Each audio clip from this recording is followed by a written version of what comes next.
énorme en Allemagne. Mais alors, les Français, sur le cinéma allemand, ils s'intéressent à l'école de Berlin. Ils ne s'intéressent pas du tout à la production un peu grand public.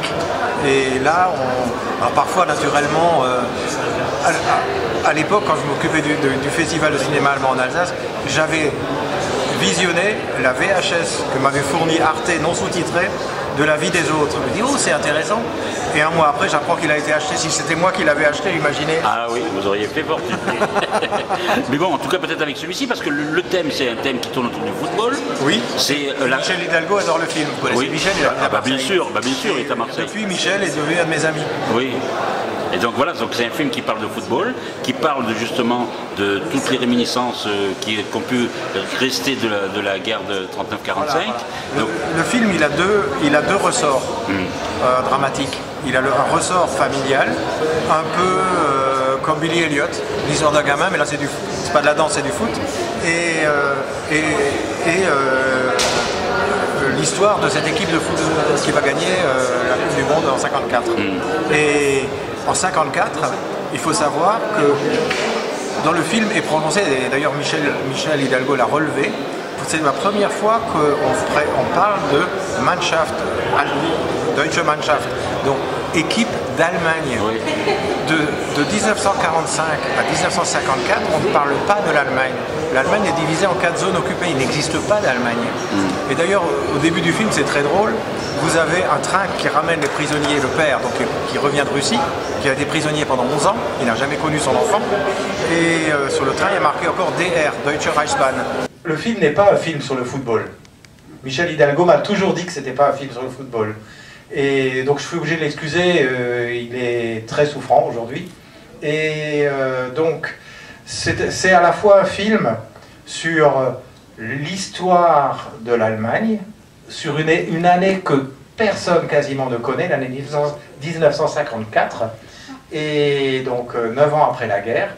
C'est vu à travers une famille qui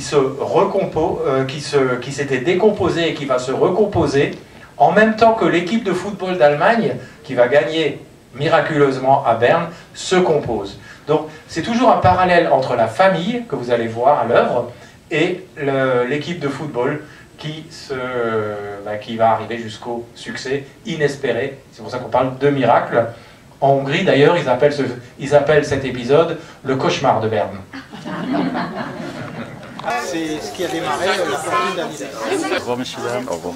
Alors, on va se régaler. Ouais, tu vois, lui, qui est fanat de foot, c'est régalé. Non, je sais, moi, bon, il y a beaucoup d'émotions dans les films. Ah ouais. J'ai même... Ah non, pas les relations père-enfant, tout ça aussi. Il y a beaucoup d'émotions et donc ça m'a beaucoup plu. Puis après, je disais, on est vraiment dedans parce que c'est la première fois que je suis pour les Allemands.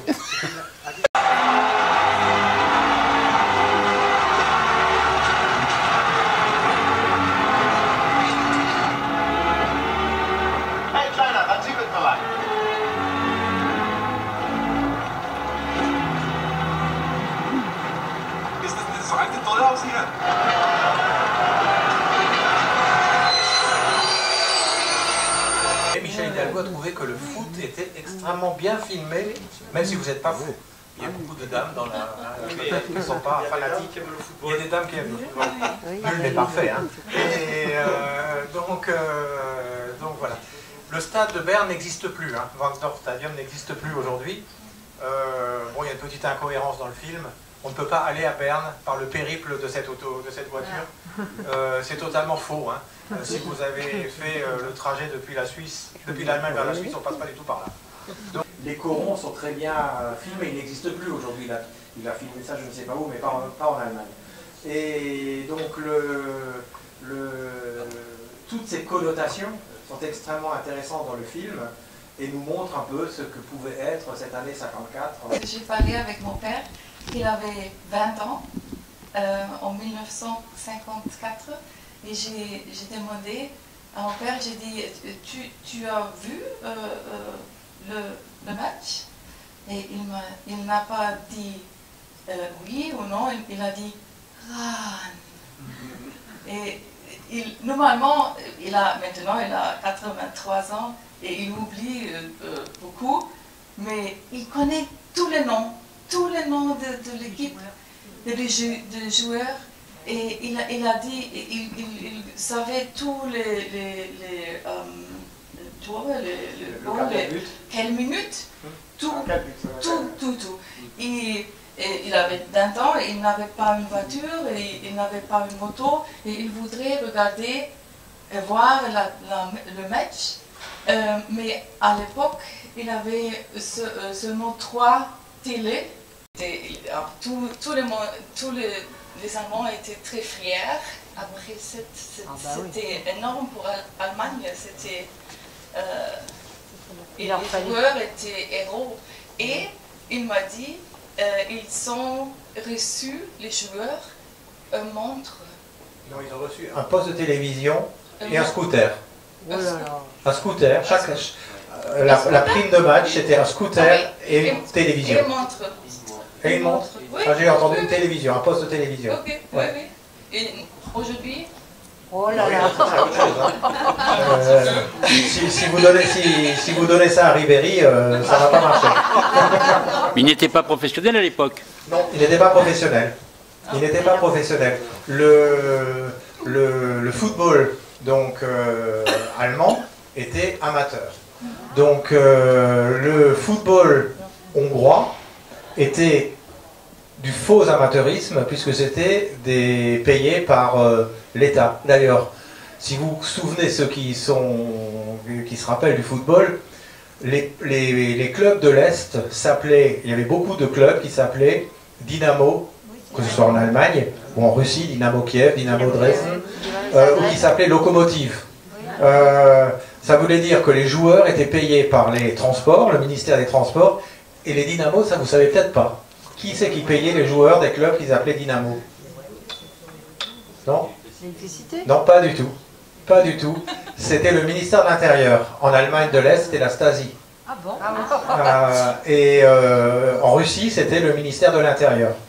Donc, qui payait les clubs qui avaient le nom Dynamo. En Hongrie, il y a eu des manifestations d'hostilité que la police a essayé, en 1954, de réprimer. Puisque quand même, c'était la honte pour la Hongrie, donc il ne fallait pas que les... Et on dit que c'était à cette occasion-là, que les Hongrois constataient que la police n'était pas toute puissante. Et ça a donné des prétextes à l'insurrection de 1956. Peu après. Donc c'est la toute première manifestation